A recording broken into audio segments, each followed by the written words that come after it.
Lovely. All right. I think I'm going to start just because we've got a tight timetable and lots to cover. But welcome to everyone. You're in the webinar looking at the research around thriving in residential care. So just to check you're in the right place.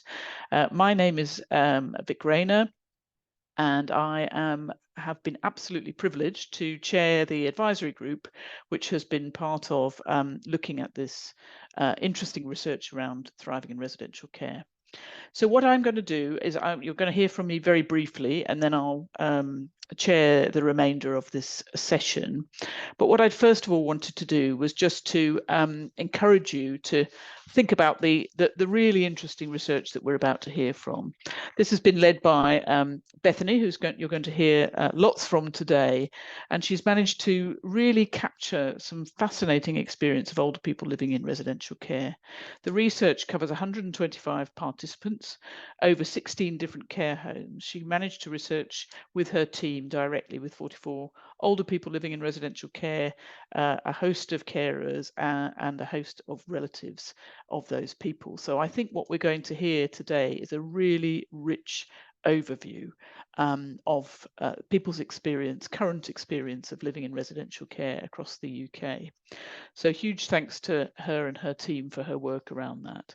And before we start and hear all about it, I do want to focus a little bit about the people who we need to thank for getting the research on the road. First of all, big thanks to the Hallmark Foundation, and Stephen Burke is here as their CEO, who have been instrumental in funding and contributing to and cheerleading largely around this research, which has been so important because it has far-reaching implications across the sector. So many thanks to them. It's been great for their foresight to see how important this research would be. I also want to thank, because I know that Bethany won't want to hear it, but I think huge thanks to Bethany for leading the research team. She has been so passionate and enthusiastic about it and has come to the advisory group and used that advisory group really well to gain insight and expertise and thoughts and perspectives to help guide her research. So thanks to that advisory group, and as I say, I've been very privileged to lead that, to Bethany and to the researchers that have worked with her, which has been Steph Thompson, Una Linen, and Emma Hallett. We also want to thank Professor Assumpta Ryan, and the My Home Life team in Northern Ireland, who have been very instrumental in overseeing all of this research. We've had some great work from Amy Simpkins and Rebecca McMinn and Ben Capper from Grey Fox, who've done some work on animation around this and comms and marketing, which you're going to see and hear from. And that we also had some brilliant content and communication from students who were involved in this from Bethany's team.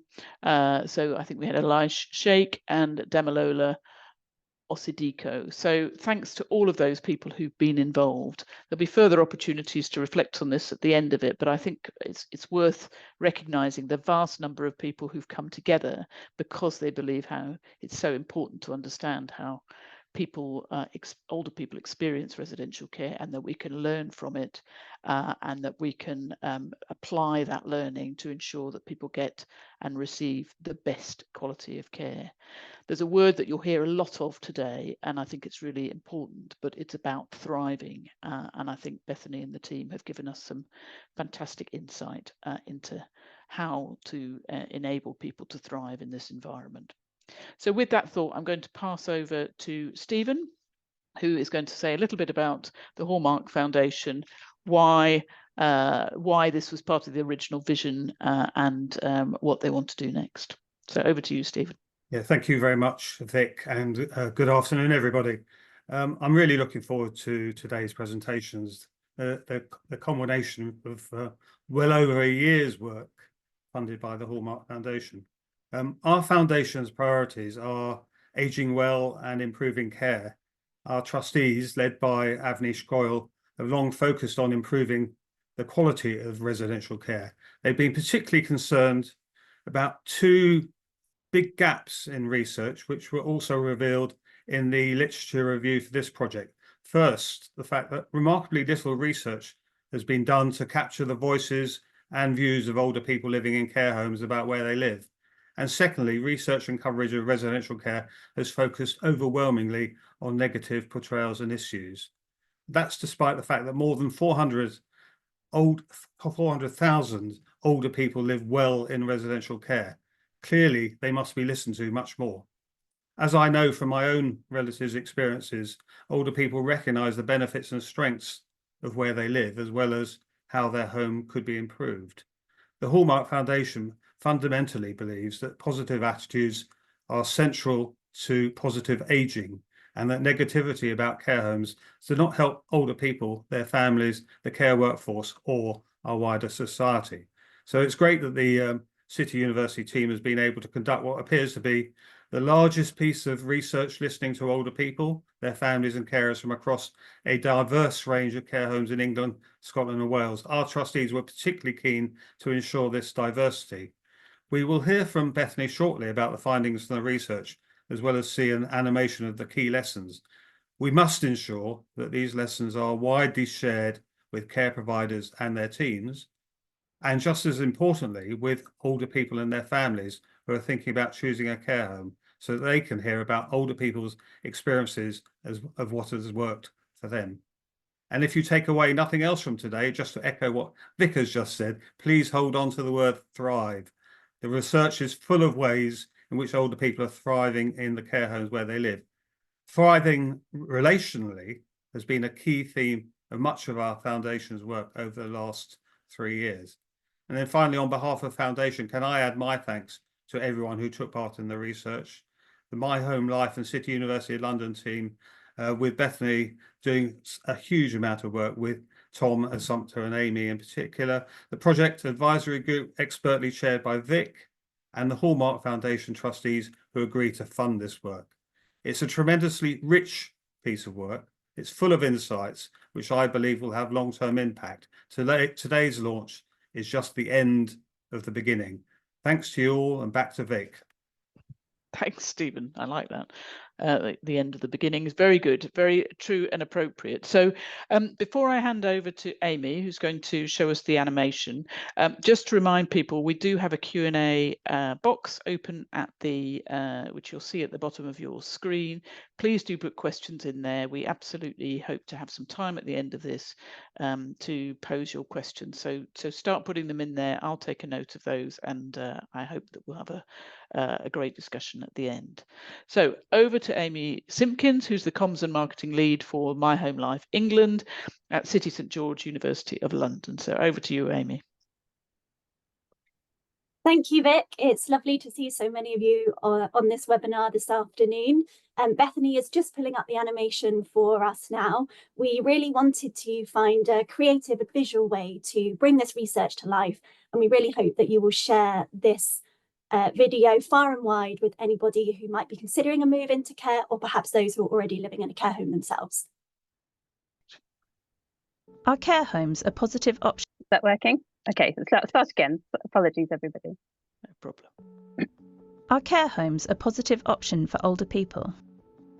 At My Home Life England, we've conducted one of the largest research studies on older people's experiences of living in residential care. We spoke to 125 people across 16 care homes in England, Scotland and Wales. We heard the stories of older people as well as families and care teams. Our research reveals 6 key ways that older people can thrive in a care home if the conditions are right. Thrive relationally. Being around others was a lifeline for many older people who had felt isolated living on their own. Many had formed friendships with others and relationships with their care team. Moving to a care home had also helped restore strained family relationships. Families felt welcomed, reassured and able to stay actively involved in their older relatives' life. Enjoyment, saying good morning, good morning, good morning, good morning. A feeling of that you're part of a community. Thrive securely.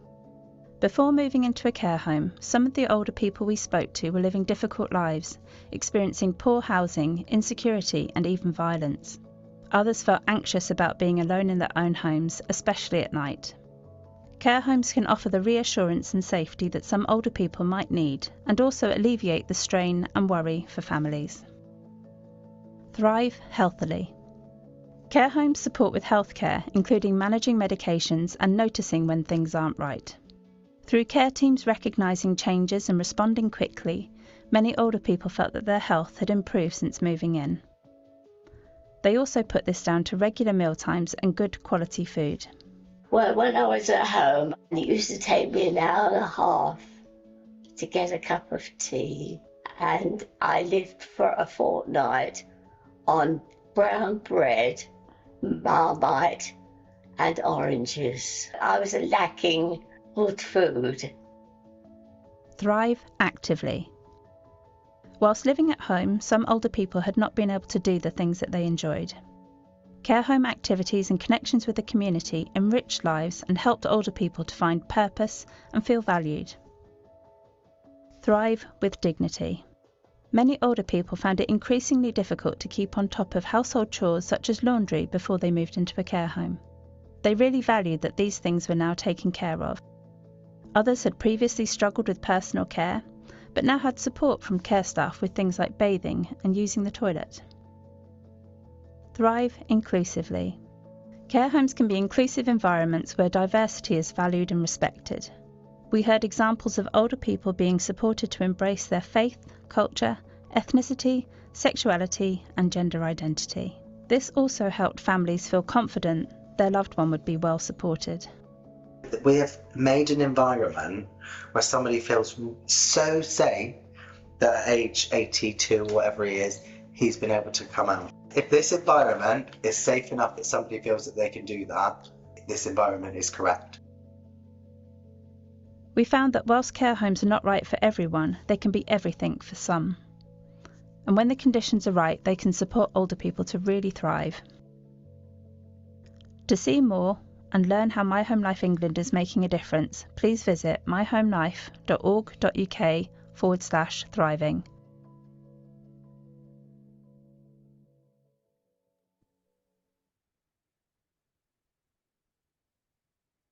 Thank you, and thank you everybody for bearing with us as we got that right. Hopefully, one person still seemed to be struggling with sound, but hopefully everybody else was able to hear that. And I know there is now a link for that live on social media and on LinkedIn, so people can have another chance to look at it there. But thank you. I think it brings together the sort of heart of the research really positively. So we're now going to hear from Dr. Bethany Morgan-Brett, who's the Research Fellow for My Home Life England from City St George's University of London. And Bethany, as we said, has been leading the research and the research team. So over to you, Bethany.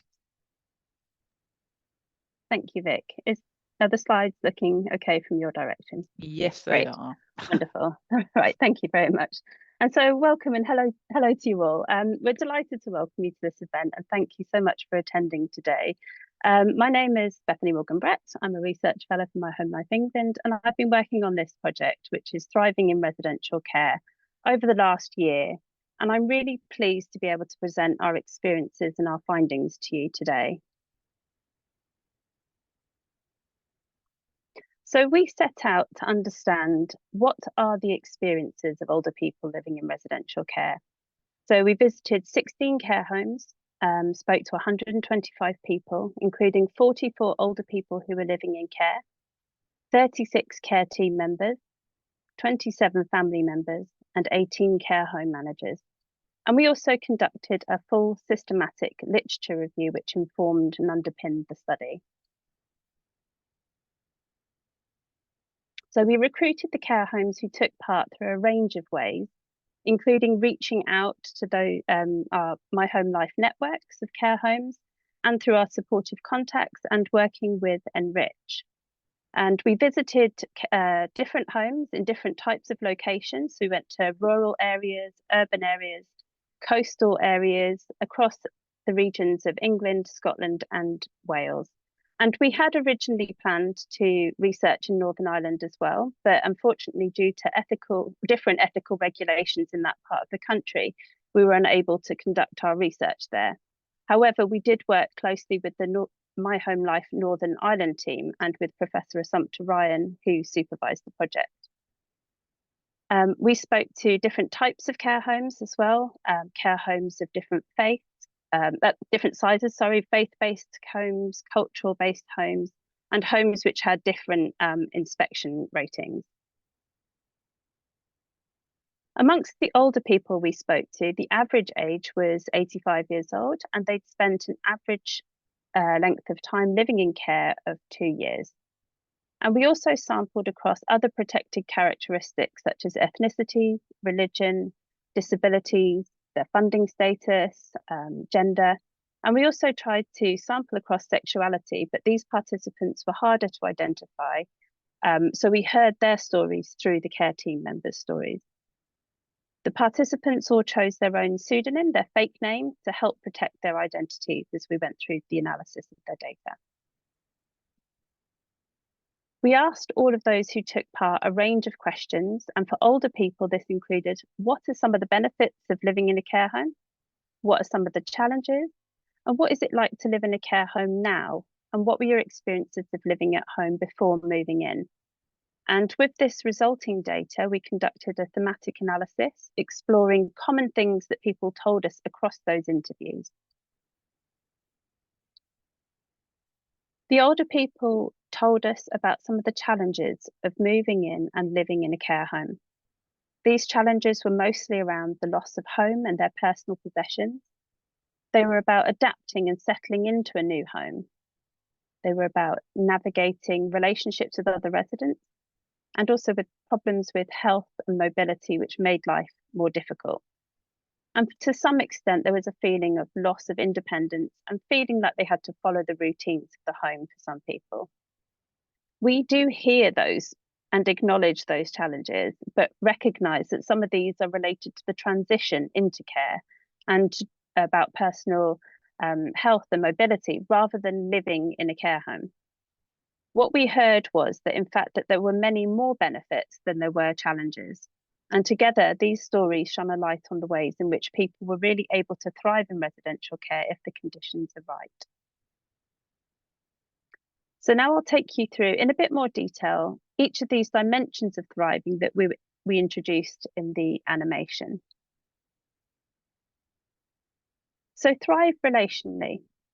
We found that many older people have become increasingly isolated when living in the community, and that care homes created an opportunity to build friendships and supportive relationships with other residents and care team members. We found that care homes often prided themselves on creating a feeling of being a family. And we saw examples of love and safe touch, such as a reassuring hand or a welcomed hug, which brought great benefit and comfort to many of the older people that we spoke to and their families. Additionally, families described how the care home had helped them restore their relationship with their relative, which might have previously come under strain when they were living in the community.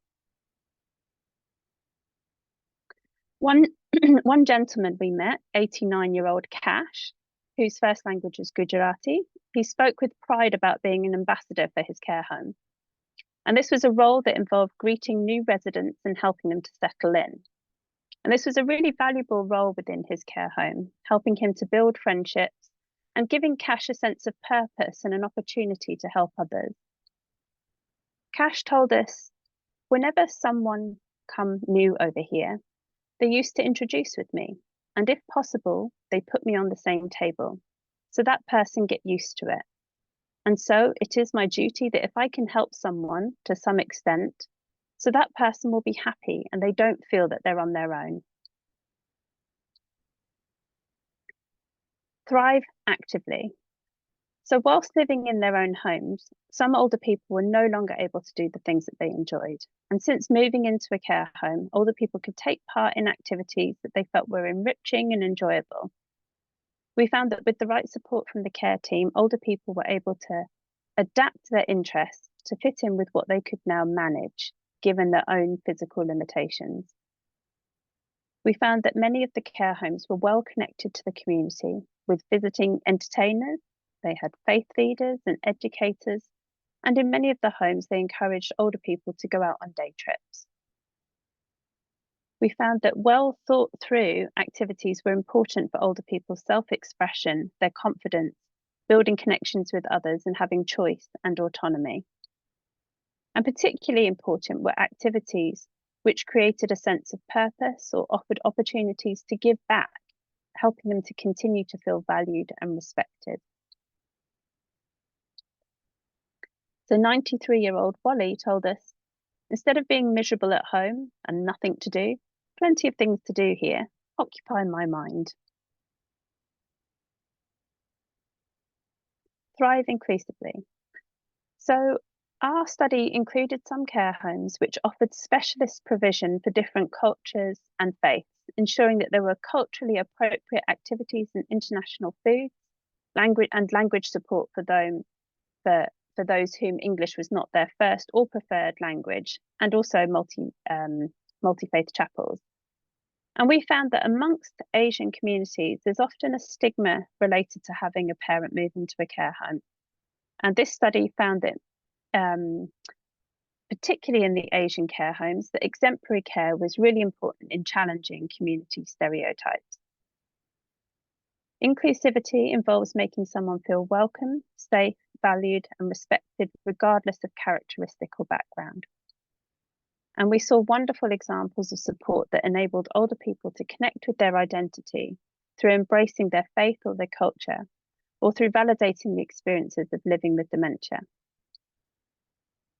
We also recognise the importance of fostering an inclusive environment in which older people could express their sexual or gender identity.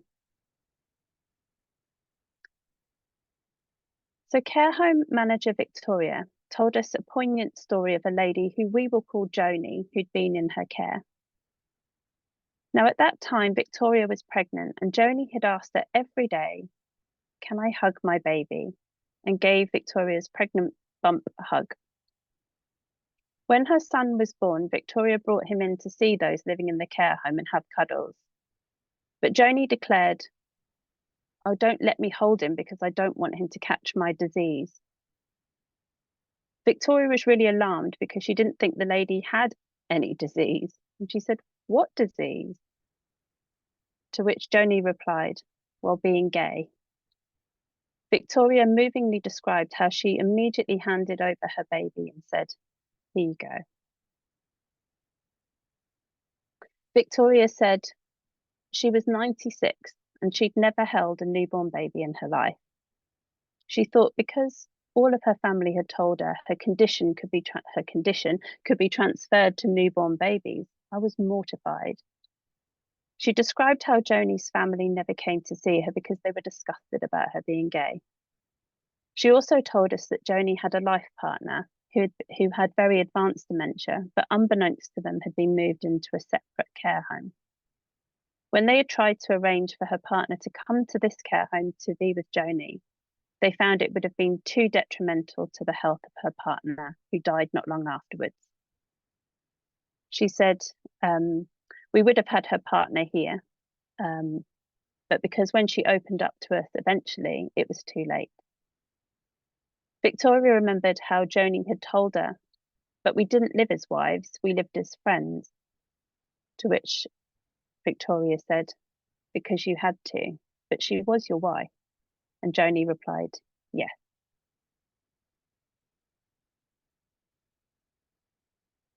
So thrive securely.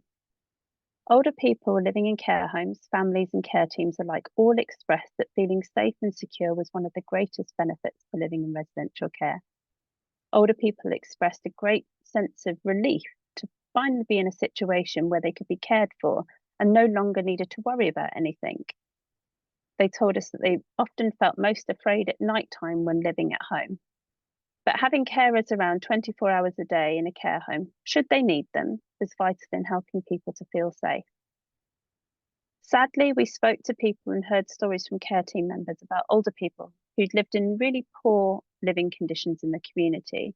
And some people were escaping violent relationships and vulnerability at home. So care home manager Lynette told us about the conditions a resident in her home had previously been living in and the difference it had made to her to now live in a care home. She told us, "The rats had eaten through the mattress. They had no hot water. They had no heating. There was rats' feces in their home. The home was cluttered. The stench was unbearable. It was a terrible, terrible, terrible situation.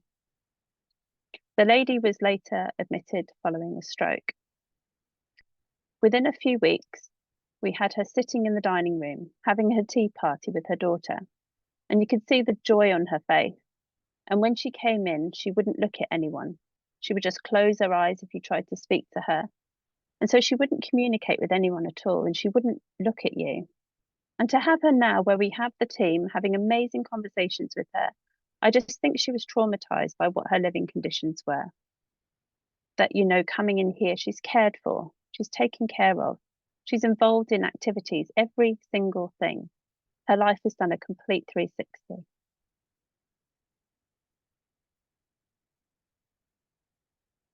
So thrive with dignity. We acknowledge that dignity is an important virtue that shapes all dimensions of care. And in this, we are placing the focus of aspects of dignity relating to personal hygiene and managing other aspects of daily living, such as household chores. Some of the older people we spoke to admitted struggling with their self-care prior to moving into a care home. But having support with personal care and managing continence and incontinence was very important to many of the older people we spoke to. When living at home in the community, bathrooms might have often been situated upstairs, and getting to the toilet took a lot of time. So one of the most significant factors in promoting independence in managing incontinence was having easy access to an accessible toilet. And at home, many older people had to adapt their bathrooms to become accessible shower rooms. And some people missed the experience of bathing. Care homes had the option of a bath, which was expressed as a really pleasurable experience for many of the older people we spoke to. Many older people had moved into a care home after finding that they could no longer manage their household duties. And one of the most important benefits of living in a care home was assistance with things like household chores, and in particular cooking, laundry, and managing their bills. So Ernie, aged 93, told us, "When I take all my things off at night, I leave them there, and the next morning they're gone, and I put new ones on, and everything's laundered for me. So it's home from home. The whole thing is, but the staff here, you couldn't be, if I was in a 5-star hotel, I couldn't get a better service and better staff and better treatment than I get here." And finally, thrive healthily. For older people, the move into a long-term care home is often preceded by a sudden health crisis, a deterioration of an existing health condition, and the inability to for care to be provided at home any longer. And our study clearly identified that an important benefit of living in residential care was that older people could be supported to maintain or even improve their health. Care homes were shown to provide proactive and preemptive medical care, having easier access to other health professionals than living in the community, and to manage health issues and review medication. Older people valued having regular, good quality meals and drinks. We heard really powerful and transformative stories of how the health of some older people had dramatically improved whilst living in a care home. When we asked 81-year-old Irene about what improvements she had seen in her own life since moving in, she replied, "Oh, I'm a different person." She explained, "I'm improving because my nerves are getting better. I can do more physically. When I first came in, the care home manager gave me a big hug and said, 'We'll get rid of that, ditch the wheelchair.' And I never thought that would happen, but that's my own, so I can keep it there and I can take it if I wanted to, but so far, so good." The care home manager also explained more about when Irene first came to live in the care home and the difference it had made to her and her daughter Jane. She said that they feel like they've just got their life back. And the manager remembered, "I just got this massive hug," and Irene said, "I feel like I'm back to me." So to conclude, we recognise that there are approximately 15,000 residential care homes in the United Kingdom, and we visited 16 of them. So generalisability is not a feature of qualitative research, which this project was, and instead we sought an in-depth, rich understanding of what life is like in a care home. And instead we work on the principle of what's called transferability and what these findings can tell us about other contexts or care settings. Our research has shown that care homes have the potential to positively influence the lives of those who live in them and those who work and visit them. Helping older people to thrive involves personalised care which recognises individual needs. It is compassionate, dignified, and involves safe care practices. It recognises difference and self-expression.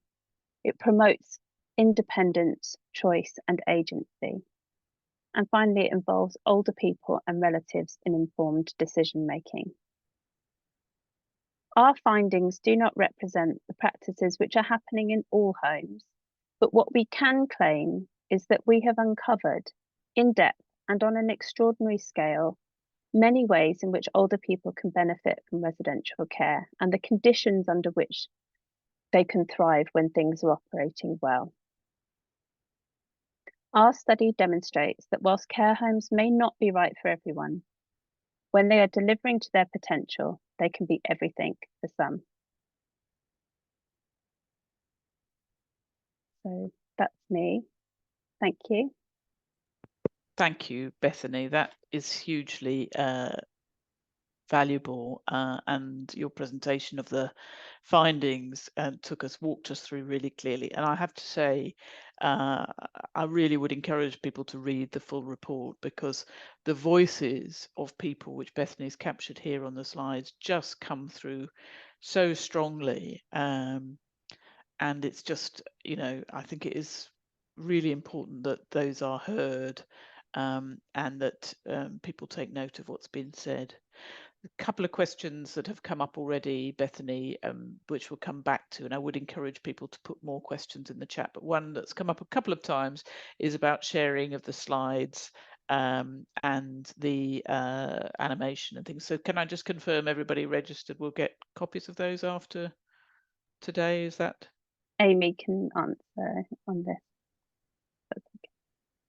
Yes, I can. Everybody who has signed up will be sent a copy of this recording afterwards, and we would love it for you to share it widely. I think it's actually, people might have the slide deck as well. Would that be possible?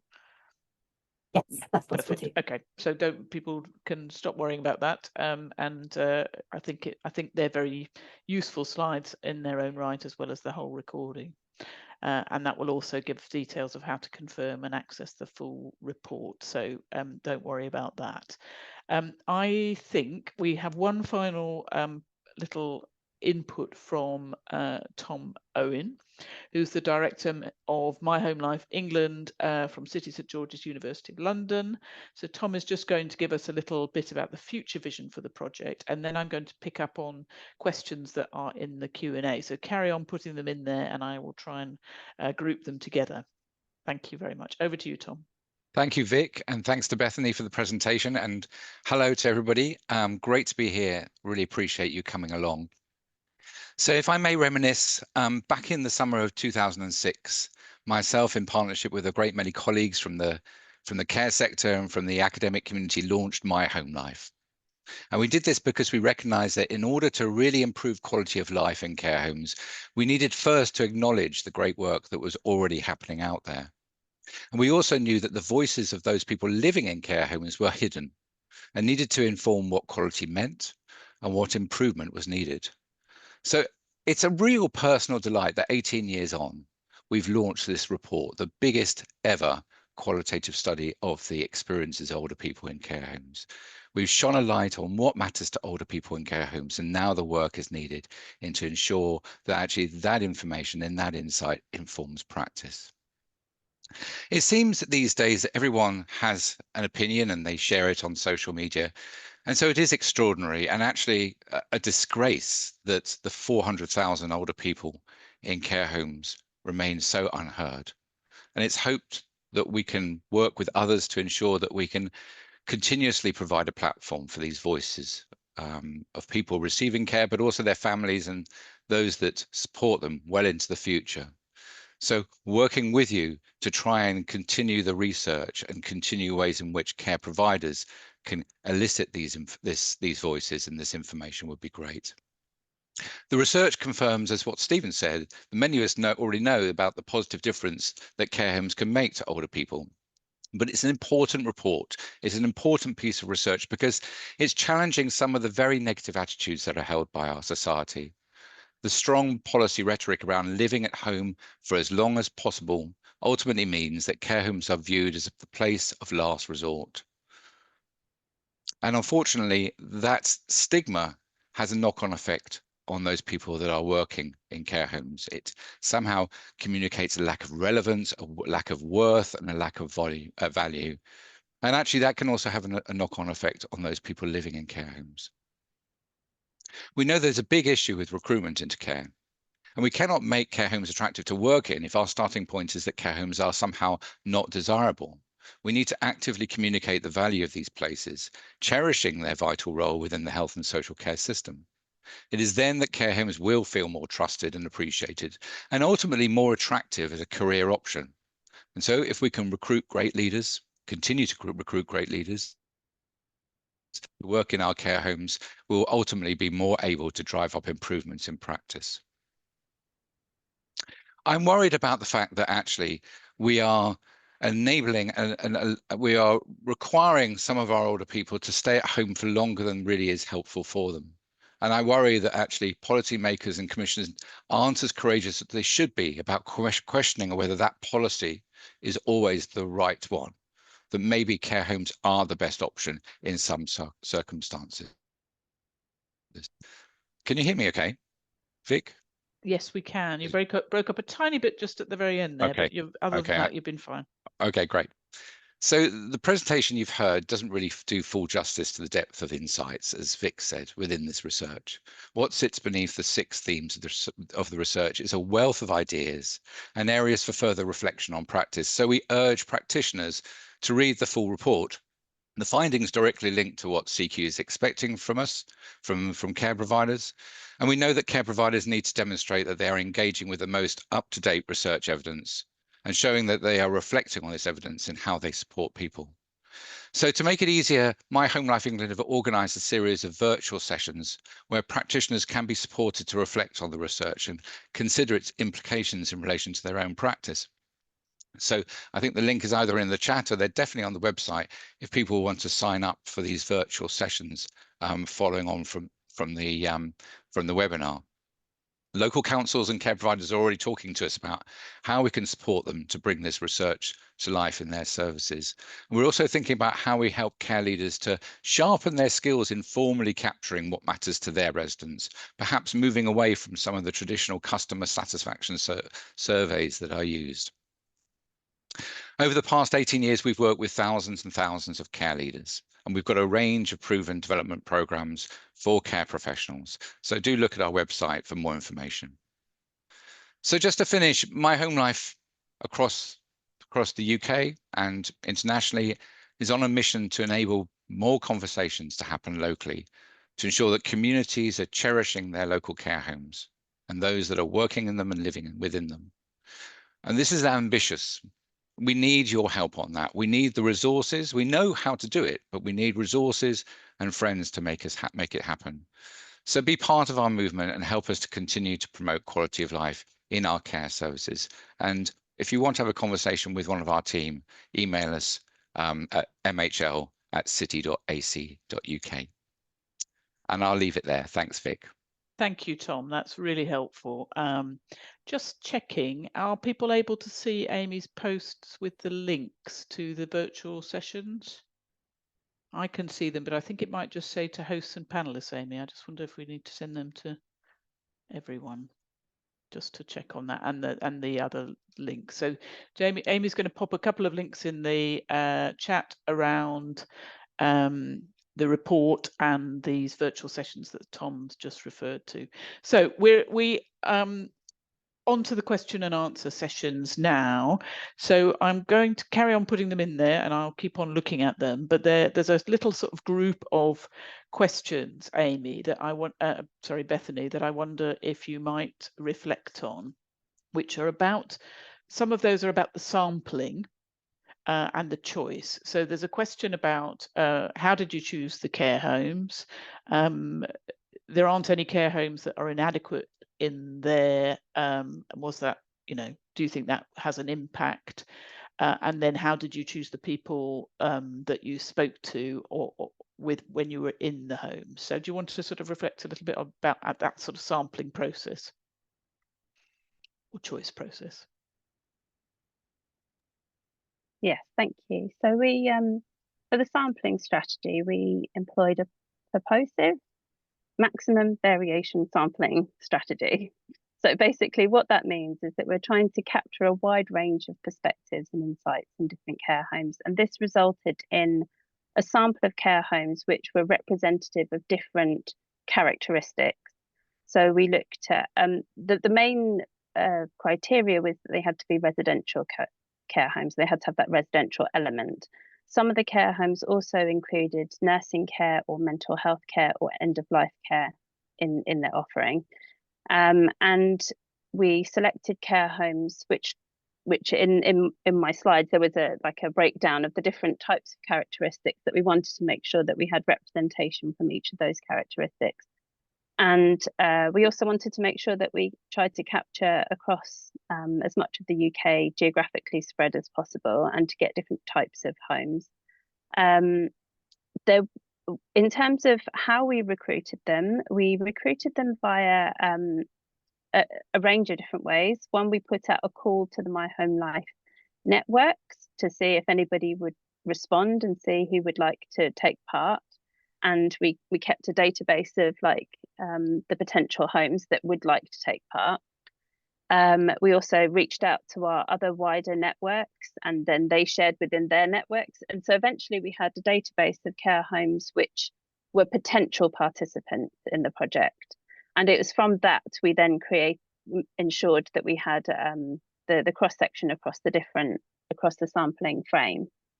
Of course, it was always going to be difficult to recruit a care home that is rated inadequate, because I think care homes that have had that rating maybe don't want to open up their home to any kind of scrutiny or research.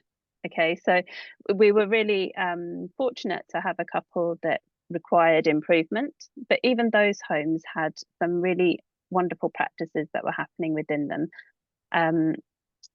And yes, of course, care homes that are resourced really well, of course, they're going to have lots of lovely things that are happening. But one kind of message from the research is that we've identified these 6 areas of thriving, 6 dimensions of thriving. And not everybody will thrive in each of those dimensions equally, but people will be able to thrive in one or more of those dimensions in a care setting.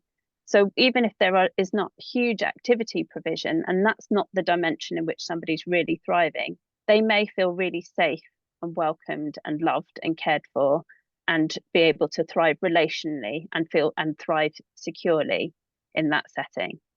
Yeah, so that's my response to that one. Thank you. Thank you very much. There's then some questions about how you captured the voices, particularly of people living with dementia. Somebody else asked about people with very advanced dementia, and there's a comment in the chat about people with quite complex care needs who have been living in residential setting for a period of time. So I wonder if you wanted to sort of focus in on that a little bit. Thank you. Yeah, we were very aware that there is a high proportion of people, well, a significant proportion of people who are living in care homes who have more advanced conditions such as dementia.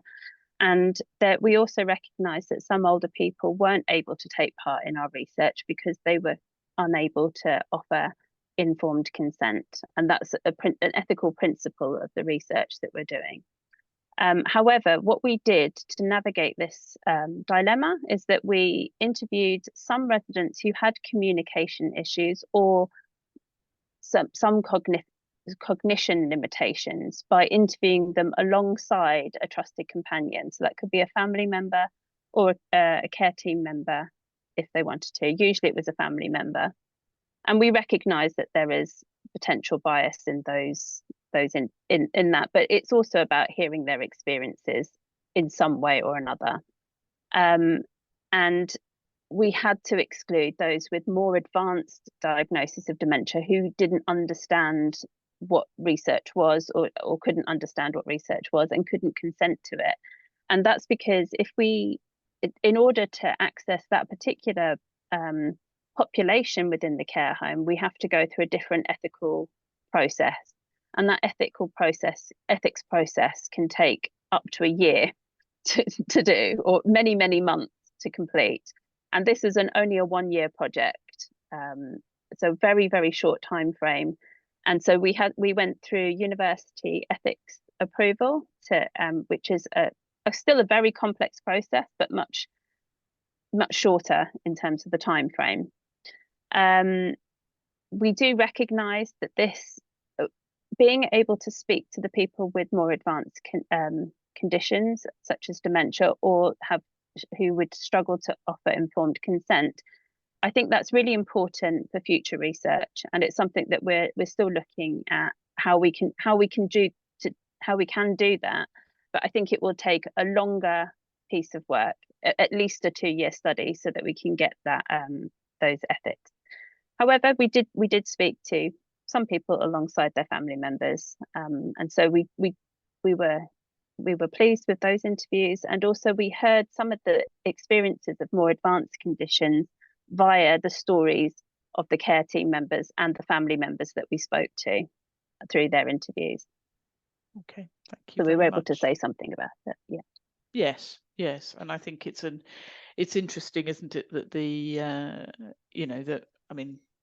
clearly understanding and getting a kind of long-term view on how we get access to the voices of people with advanced dementia is really important. And I think one of the things everybody involved in the advisory group was really anxious to see is that we learn from how you've carried out this. And I think the advisory group made lots of commentary during this, just how many steps you'd taken to really personalize people's voices, including, I remember in one of the advisory groups, just the sort of notion, and you mentioned it again here today, that people were anonymized, but people chose their own anonymized name. These are very important things in terms of enabling people to have their voices heard and said, but there's much more we can do if we're going to really get to the voices of people living with advanced dementia.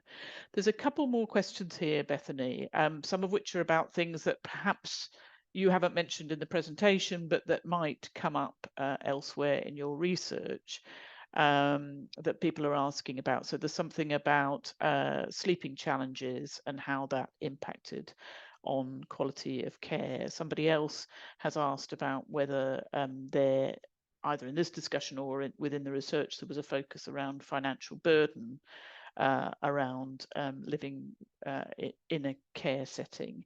Others are asking about sort of in a faith-based provision, were people not of that faith also incorporated and supported? And I think some of those answers might come through in the research, but if you weren't asking them specifically, it may be even more difficult to create any generalization, but I wondered if you wanted to reflect on those. Sleep is an interesting one. It's not been a specific focus of this project, but it is something that I've become quite aware of having done the research. And the other thing to point out with this research is, although this report is substantial, it's a very substantial report, it's still based on only a fraction of the data that we've collected. And so one of our future plans for this project is to actually archive the data so that it's available to be reused, and with a new focus. There was less on, I've got to admit, there was less on sleeping challenges in care homes. I think there was a couple of instances which I think are mentioned in the report around people coming into residents' rooms at night time, and maybe noise. There's a little tiny bit about noise levels, which disrupts sleeping. So there is a little bit of data in there about that, but it's less of the focus. Financial burden, I also recognise that this is another huge topic, and having researched into relatives previously, relatives' experiences of having an older parent move into a care home, this is a big topic, particularly I think for the relatives. And again, that's a slightly different focus to what we've taken here. What we noticed in talking about finances with older people in this project is that they were kind of leaving it up to somebody else. It was like they were relieved of that burden coming into a care home, and it was kind of a relatives issue. So do recognise that as a problem, but I think they were just happy to put it into somebody else's hands once living in a care home. But this is from older people's perspectives. And faith-based care homes. Well, certainly the cultural-based care homes, if I think about one of the cultural-based care homes, in terms of language, just as an example, one of the cultural-based care homes spoke 13 different languages amongst the care team. So they were able to welcome so many different people from all over the world. I just thought that was absolutely incredible. And that there were some care team members that in themselves spoke 5 different languages fluently. So although they seemed like that they were an exclusive kind of care home for, let's say, the Asian community, actually they were very inclusive in that they were able to offer their provision to multiple different cultures. The faith-based care homes, they did tend to attract the people that were of that faith. Just for example, a Christian home tended to attract Christian people, but it was often underpinning the ethos of how the home was run, for example. And we also went to some Jewish care homes as well. But again, they may appear to be exclusive, but actually are rather inclusive in the fact that they're offering up their provision to other faiths and cultures. Excellent. Thank you. So we're coming towards the close. I've just got 1 or 2 more points, and Stephen wants to say something, so I'll give you a chance to come in as well, Stephen. But there's one point about older LGBT people, and I know that you've got a couple of stories within there but you hadn't been particularly able to pick up sexuality as a thread.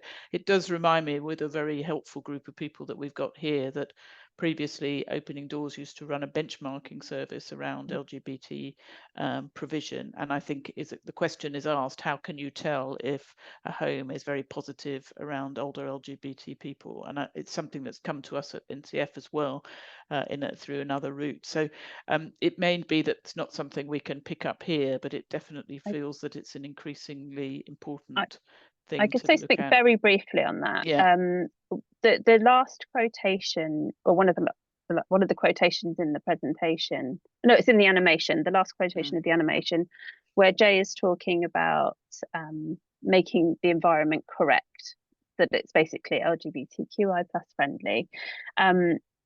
What I noticed in particular in that care home was how values-based the staff team were. They were all very open-minded, a very inclusive staff team.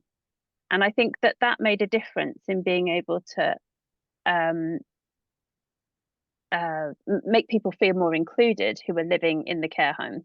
And they were able to have conversations between the staff team. Like, for example, an older man was able to come out to a care team member, just as an example. Yeah. So there is, I think it's to do with how the values of the care team and how we recruit for that values-based recruitment.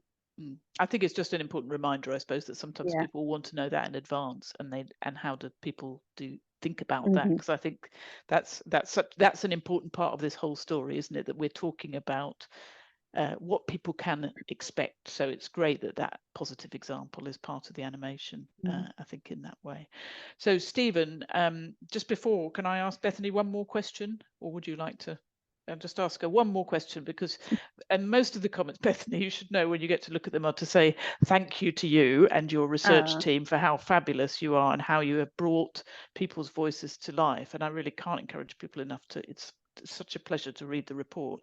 But somebody has asked, having done all this work, if you could click your fingers, what would be the one thing that you would change for people?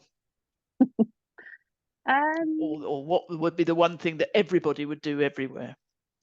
Oh, one thing that the difference that it would make. Yeah. I think the overall message is that care homes can be an amazing place to be and not to be frightened of them. And one thing that I found really interesting was working with Emma Hewitt, who is the transcriber and coder on this project, who she didn't have any background in care, but she's a social researcher, but she didn't have any background in care. And she came away from having analysed and helping me analyse this data set and having transcribed it, saying, gosh, I never realised how great care homes could be. And I think you've convinced me now that actually a care home could be a really good option. So I think that's the message I want to get across. That's great, and that's a message I know Anita will be music to her ears for young people, so we can pick up on that another time. Stephen, your last word, over to you. Well, I just wanted to echo both what Bethany has just said, but also say the response already to the animation through the chat and through social media has been fantastic. So we have a tool here which we can really share, and particularly on social media, to attract young people and get young people engaged in the future of care and the workforce. We're holding a conference, a National Care Careers Conference for students in schools and colleges in November, on the 19th of November, if people want to contact us about that, at the Hallmark Foundation. And I hope that all of this gives people working in care the confidence to really assert that what they're doing is fantastic, it's great value, and it's all about changing our society at the end of the day and improving things for individual older people, but creating stronger communities. And if we can do all of that, then let's shine the positive light on social care using this kind of material and work with others through championing social care and so on, to really get the message out there that social care is changing the world. Wonderful. What a brilliant way to end the session. Thank you again to the Hallmark Foundation for their support of the research, for Bethany and her team and all the colleagues at My Home Life, and for the various researchers and others who've given an amazing amount of time, energy and expertise to bringing this together. Good luck with taking it forward with the webinars and promoting it and shouting it loudly from the rooftops. Thank you. Goodbye. Thank you.